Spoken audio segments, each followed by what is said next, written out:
સ્વામિનારાયણ હરે સ્વામિનારાયણ હરે સ્વામિનારાયણ હરે સ્વામિનારાયણ હરે. કેટલા વચનામૃત આવ્યા હતા? 71મો. કાલે શું વાત આવી હતી?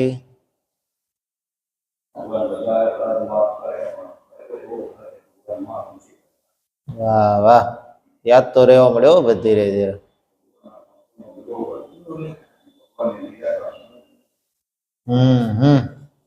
ભગવાનને નિરાકાર ના સમજવા, એ નિરાકાર સમજે તો મોટા મોટો અપરાધ ગણાય.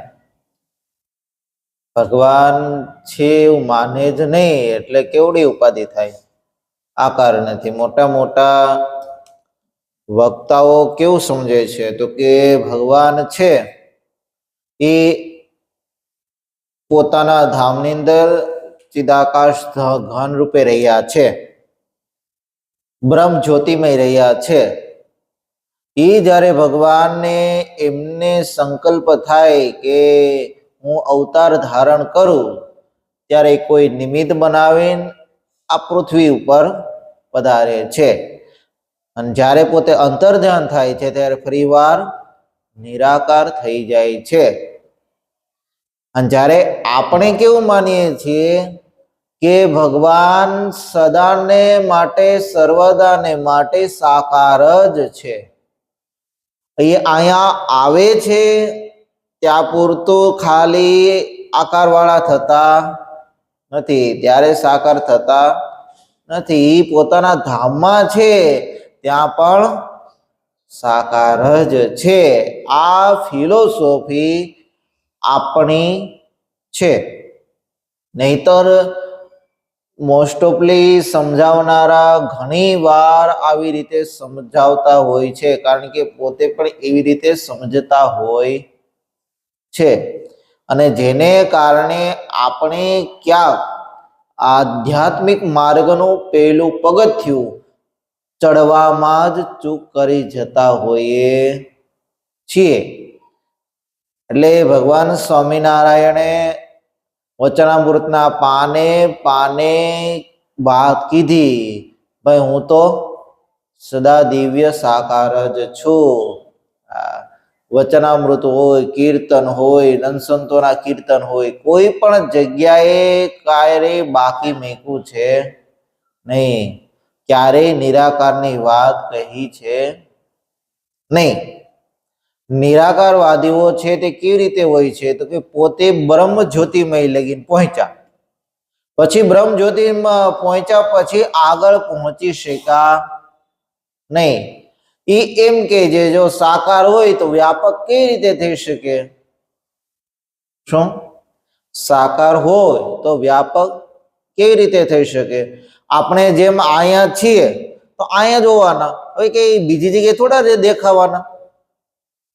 એવી રીતે ગમે તે કરીને ભગવાનને કેવા કરી દે છે? નિરાકાર કહી દે છે. અને જ્યારે સાકારવાદીઓ છે એવું કહે છે કે જેમ સૂર્ય હોય, સૂર્ય આકાશની અંદર પોતે રહ્યા છે તો ત્યાં તો કેવા છે? સાકાર છે. પણ એનો જે પ્રકાશ છે એ આખી પૃથ્વીમાં કે આખા બ્રહ્માંડમાં પ્રકાશ થાય છે તો એ કેવો છે? પ્રકાશ નિરાકાર. એવી રીતે ભગવાન કેમ છે? સાકાર જ છે. સાકાર થતા પ્રકાશમય થઈને બધાની અંદર વ્યાપીને રહ્યા છે. આ વાતો અટપટી છે, ઘણી વખત આપને સમજાતી નથી અને આપણે ઘણી વખત સમજવા પણ માંગતા નથી. કારણ કે જેને ભાગવતની અંદર આવે કે જેને ભવબ્રહ્માદિકો ગોતી મોટા પંડિતો વિદ્વાનો ગોતીને થાકી ગયા, હવે એ જશોદા માના ખોળામાં લાલો રમતો હોય તો એને કાંઈ વેદો શું કહે છે, ઉપનિષદો શું કહે છે, કે એને શ્રુતિ સ્મૃતિઓ પુરાણો પંડિતો આ બધા શું કે એને કોઈ હારે લેવા દેવા છે નહીં. કારણ જેને ગોતે છે એ તો મારા ખોળામાં રમે છે, તો કે મારે કોઈ હારે લેવા દેવા છે. એમ આપણે પણ શું છે? પહેલેથી જ સમજ આવે કે ભગવાન આપણે મળી ગયા છે, ના ગઈ ગંગા ગોદાવરી કાશી, ઘેર બેઠા મળ્યા અવિનાશી. આ વસ્તુ આપણે સમજ્યા છીએ તે કાંઈ બહુ માથાકૂટ પડતી છે નહીં. પણ આ વાત હાલની તકે નથી સમજાતી. નથી સમજાતી એટલા માટે ઘણા બધા ગોથા પણ ખાતા જાય છે. હા,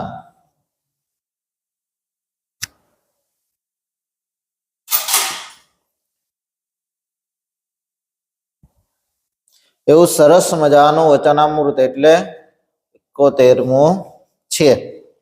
સભા વાંચીએ આપણે. સન 1876 ચૈત્રવદી ચતુર્થી ને દિવસ સાંજને સમયે શ્રીજી મહારાજ શ્રી ગરડા મધ્યે દાદા ખાચરના દરબારમાં આથમણે દ્વારો મેડીની આગળ ઓટા ઉપર ઢોલિયો ઢળાવીને બિરાજમાન હતા. ધોળો ખેસ પહેર્યો હતો, ધોળી ચાદર ઓઢી હતી અને માથે ધોળો ફેટો બાંધ્યો હતો. અને પોતાના મુખારવિંદને આગળ હરિભક્ત મુનિ તથા દેશ દેશના હરિભક્તની સભા ભરાઈને બેઠી હતી. અને મુક્તાનંદ સ્વામી આદિક સાધુ વાજિંદ્ર વજાડીને કીર્તન ગાતા હતા. કઈ તિથિ આવી?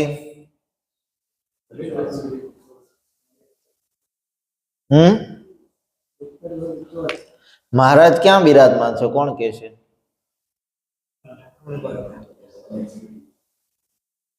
હા, કઈ જગ્યાએ કયો તો હવે? આથમણે દ્વાર મેડીની ઓટા ઉપર બિરાજમાન ક્યાં આવ્યું કહો તો? એ તો એમ લીમડા આગળ આથમણો બાર ઓરડો કીધો. હવે કઈ જગ્યાએ એક્ઝેક્ટલી કહો તો કોને ખબર છે? હા, એ ગઢપુરની જ વાત છે. દરબારમાં કઈ જગ્યાએ ગાતો? હા,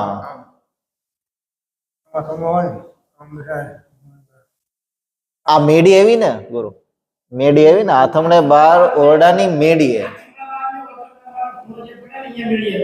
હા, હજી છે હજી છે ત્યાં. અને મેડીની આગળ જો આથમણે દ્વાર મેડીની આગળ ઓટા ઉપર.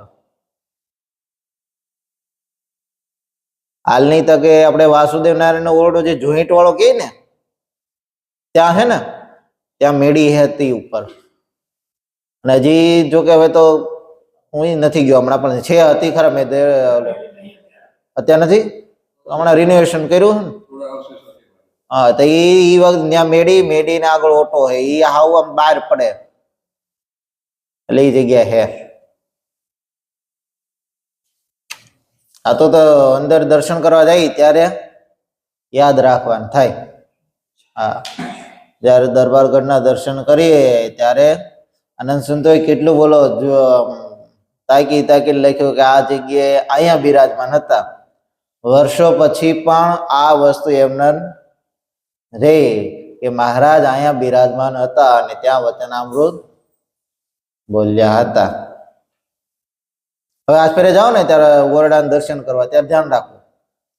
આ મોસ્ટ ઓફ લેવું ગમણે દ્વાર ઓરડો ની બધે તો દર્શન કરેલા જ હોય. આમથી જતા હોય તો દર્શન કરેલા હોય તો ખબર જ હોય. પણ આ ઈ વચનામૃત 71મું આથમણે દ્વાર ઓરડાની મેળીએ બોલ્યા છે, ઈ યાદ રાખવાનું. આપણે ત્રીજો પ્રશ્ન પૂછ્યા હતા એ ચાલુ કરીએ.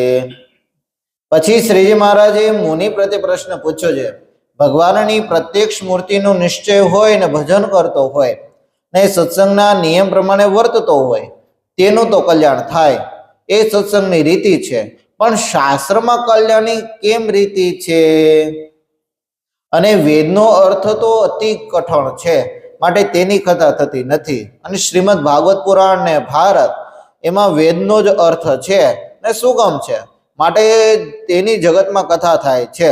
માટે શાસ્ત્રની રીતે કરીને કલ્યાણ થતું હોય તેમ કહો.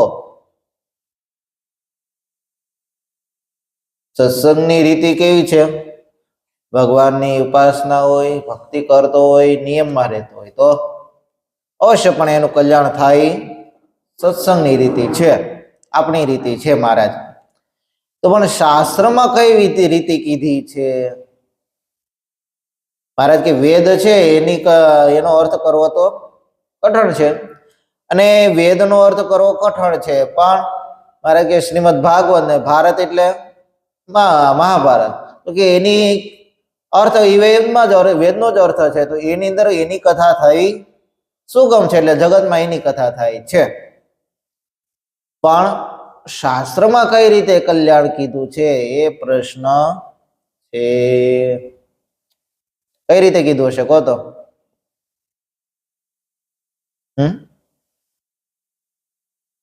એટલે જો આપણે કેવું થાય અત્યારમાં ઘણા વચનામૃત કેવા હોય, આ સાકાર નિરાકાર હોય, પછી વ્યાપક હોય, આવા જે આ બધા તત્વજ્ઞાન વાળા વચનામૃત હોય ને એ ચાલુ થાય ને, એટલે એવા જ ઓલા આપણે ચાલુ થાય. પણ એમાં વચનામૃતમાં ઘણી વખત કેવું આમાંને સારા હોય, વિષય ખંડનની ખાલી વાતો હોય, પ્લસ ભગવાન મહિમા સમજવાની આ તે બધી વાત હોય, તો મજા આવે, કારણ કે એમાં ચરિત્ર લઈ એટલે વાંધો ન આવે. પણ આ જે તત્વજ્ઞાન વાળો વચનામૃત હોય ને એમાં તો જોલા ચાલુ થાય. કેમ? આ જ્ઞાન ક્યાં અત્યારમાં જાણવાનું ચાલુ થયું. એટલે જો મહારાજે શું કીધું કે ભાગવત મહાભારત આની અંદર વેદનો જ અર્થ છે, પણ કેવી રીતે કીધો છે? ચરિત્રના માધ્યમથી. કેવી રીતે? ચરિત્રના માધ્યમ કીધું એટલે આપણે બહુ વાંધો આવે નહીં. હવે જયારે ભાગવત ચાલુ થતું હતું ને એ વખતે વેદવ્યાસની ચિંતા થઈ, એ કળિયુગનો માણસ છે, એટલું એનો આયુષ્ય છે નહીં એક તો, અને આયુષ્ય નથી પણ એને સાંભળવાની અંદર પણ પ્રીતિ છે નહીં, એને જ્ઞાનની અંદર રસ છે નહીં.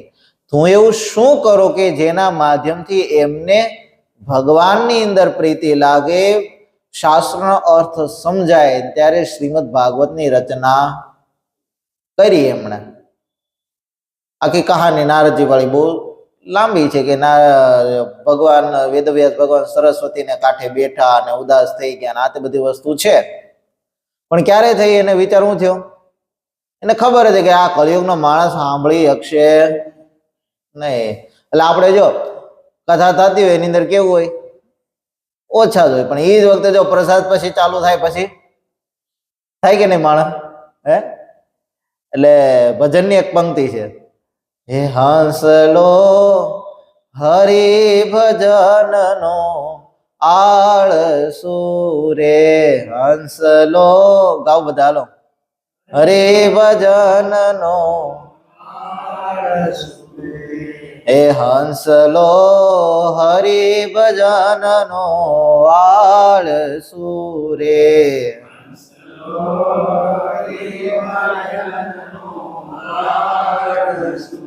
આળસુ તો થઈ ગયો, હોશિયાર હેમાં છે. એ હંસલો ખાવામાં હોશિયાર, કે હંસલો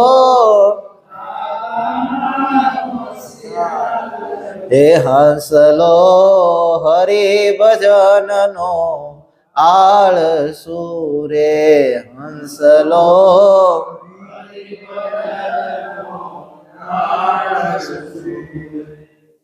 આળસુ કેમાં થઈ જાય? ભગવાનને ભજવામાં. બાકી ગુણાતીતાનંદ સ્વામી વાતમાં લખ્યું, સ્વામી કે એ કોઈને પૈસા ની થપ્પી ગણતા કોઈ દી હું ઝોલું આવ્યું કોઈ દી? ક્યારે એક આમ નોટ આમ આગા પાછી થઈ ગયું થાય, આમ એક ગણતરી જ જાય ને આમ. પણ એવું માણાના બેરખામાં થાય કાંઈ ને, હાલો જવા ને ફરી કરીશું. આમ તે થાય કે નહીં? ભજનમાં થાય, પણ એટલે એવી વસ્તુ છે. મહારાજ કે શાસ્ત્રમાં કલ્યાણની શી રીતિ છે, અને શંકરાચાર્ય તો નિરાકારપણે ભગવાનનું પ્રતિપાદન કર્યું છે. રામાનુજાદિક જે આચાર્ય તેમણે તો સાકારપણે ભગવાનનું પ્રતિપાદન કર્યું છે. માટે એવી રીતે શાસ્ત્રનો મત લઈને ઉત્તર કરો લ્યો.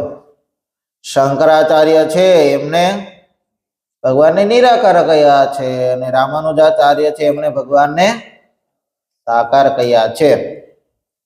ચાર આચાર્યો સાકારપણાના પ્રતિપાદન કરનારા થયા.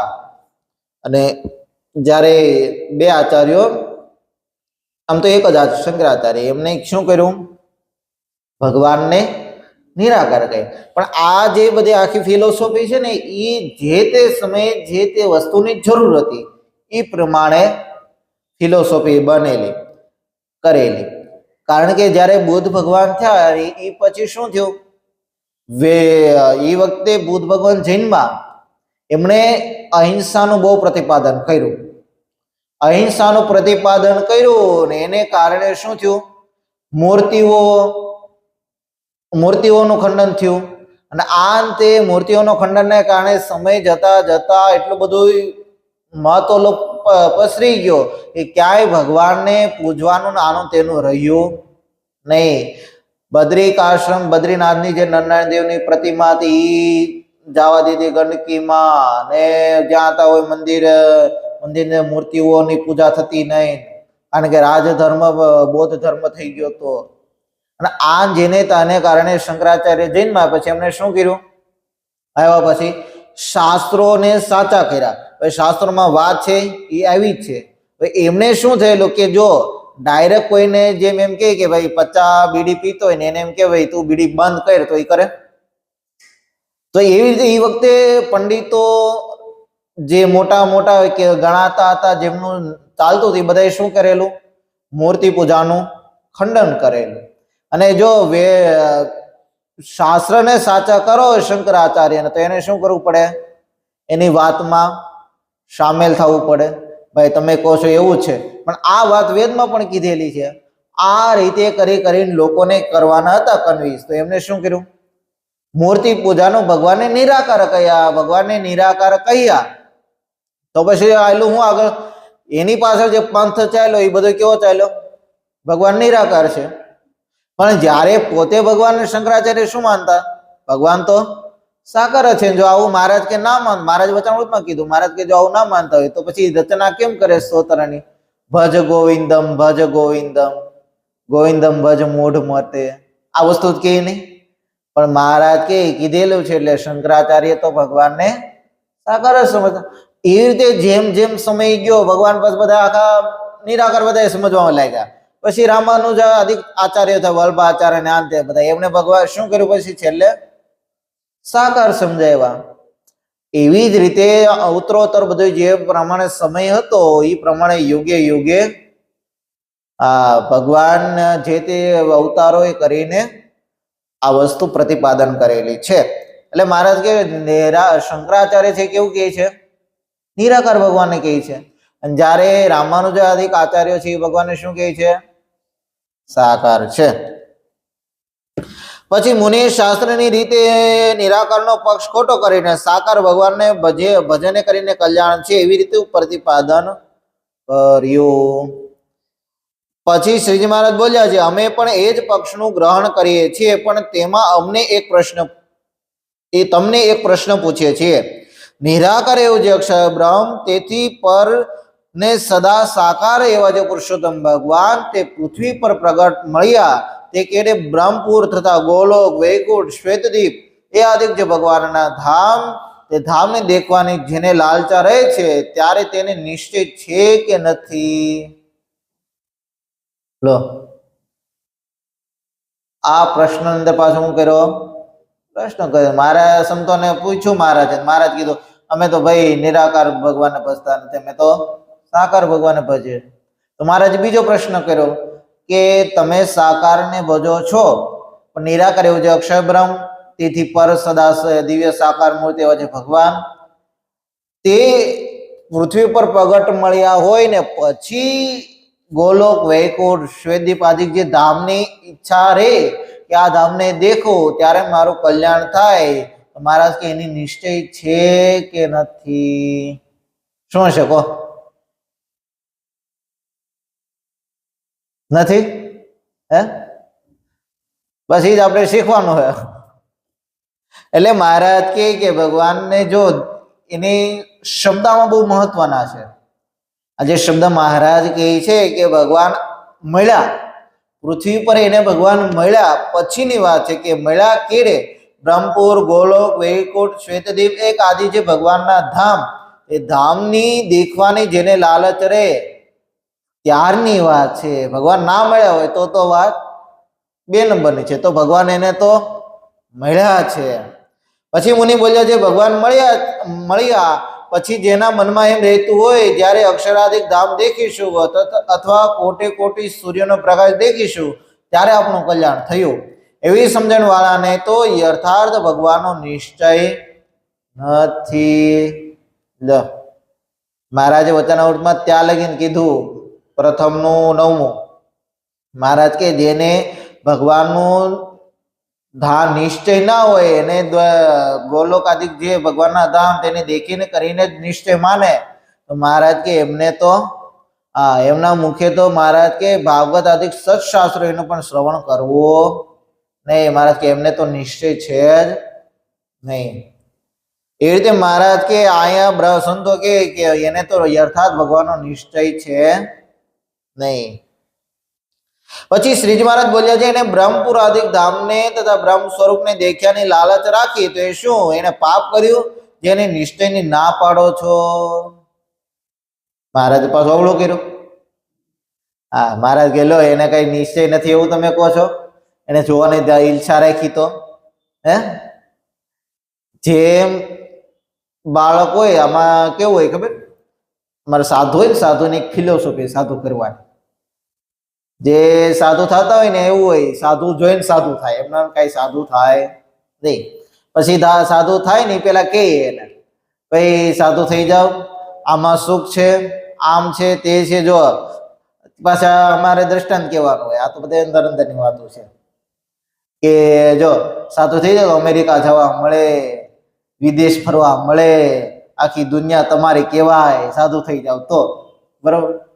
તો ઓલો સાધુ થયો હોય બરોબર, સાધુ થાય તો એને ઈચ્છા કઈ રે, આજે આપણે કીધું એ જ રહી ને. એવી જ રીતે મહારાજ કે કોઈ મુમુક્ષ આવ્યો ને એને કીધું ભાઈ ગોલોક શ્વેતદીપ અક્ષરધામ આદિ જે ધામ છે એને જોવાની લાલચા રાખી મહારાજ કે નિશ્ચયની ના પડો છો, એને હું પાપ કર્યું છે કઈ? આ કીધું તો એ ત્યારે જ થયું ને, એમ તો કીધું નહોતું. એટલે મહારાજ કે એને નિશ્ચયની ના પાડો છે તેને હું પાપ કર્યા છે કઈ?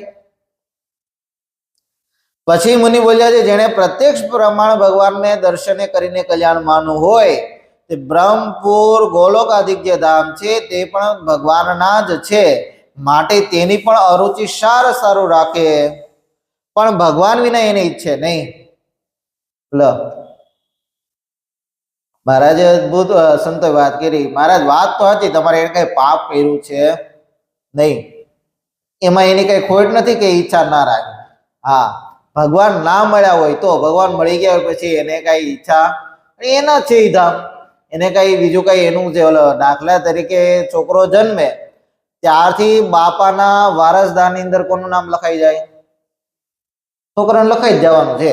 છોકરો ગમે તેવો પાકે, તમે બધા નહીં કેતા આમ છોકરા સમય છોકરાને સમજાવવાનો થોડો આઉટ લાઈને વહી ગયો છે, આમ થઈ ગયું તે થઈ ગયું, પછી અમે કે ભાઈ એક કામ કરો ને સંપત્તિ છે એમાં નામે કરી દો.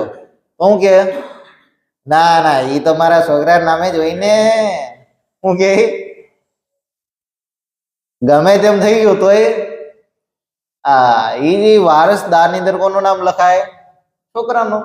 એમ જે ભગવાનને મળ્યા હોય, ભગવાનને પામ્યા પછી બધા ધામ કોના કહેવાય? એના જ કહેવાય. તો એને કઈ અલગ પ્રકારની ઈચ્છા રાખવી પડે નહીં, ભગવાનને મેકીને રખાય નહીં, એમ સંતો કે છે. પછી શ્રીજી મહારાજ બોલ્યા છે ધામ ને તે ધામને વિશે રહ્યા છે પાર્ષદ, તે તો ચૈતન્ય મૂર્તિ છે, માયા પર છે, માટે એમાં શું દૂષણ છે જે એને ઈચ્છે નહીં?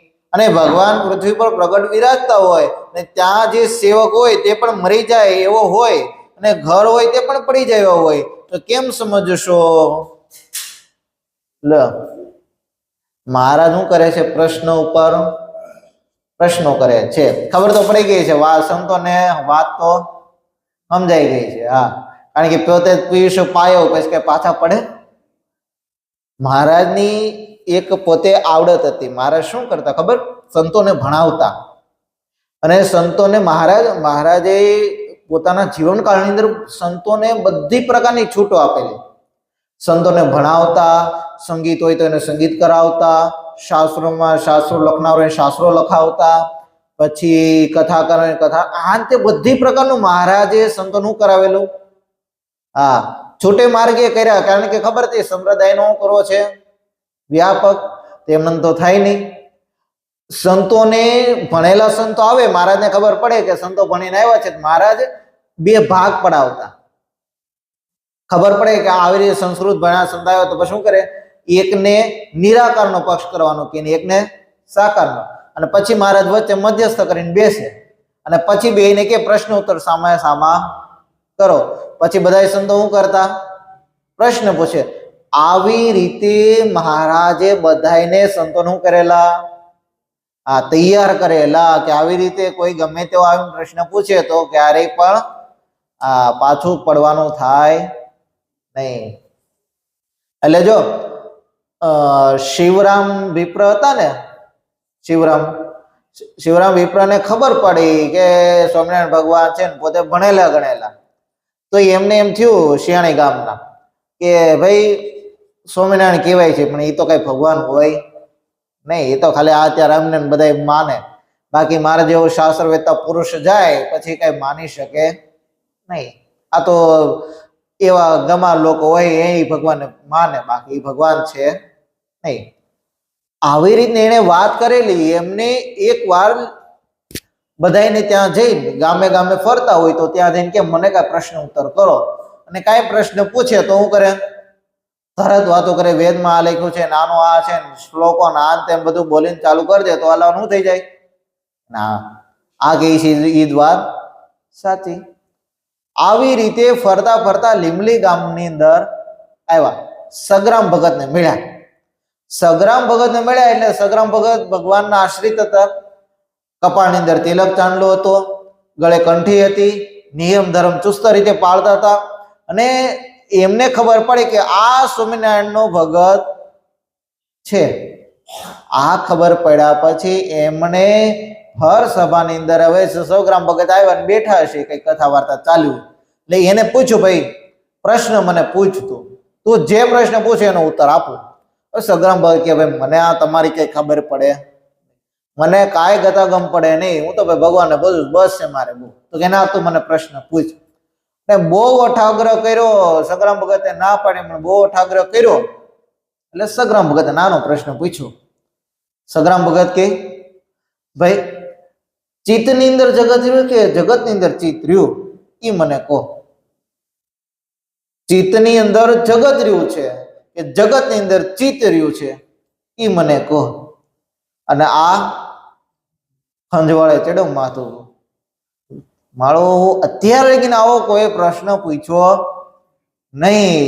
અને એટલો બધો પોતાને એમ થયો, આમ થોડીક વાર તો આમ બેઠો ને આમ તેમ કરવા ગયો, પણ પોતે સાચો હતો એટલે અંદરથી ઉત્તર નહોતો આપી શકતો. પછી શાસ્ત્રો ખોલ્યા, એની અંદર કઈ વાત ના મળે.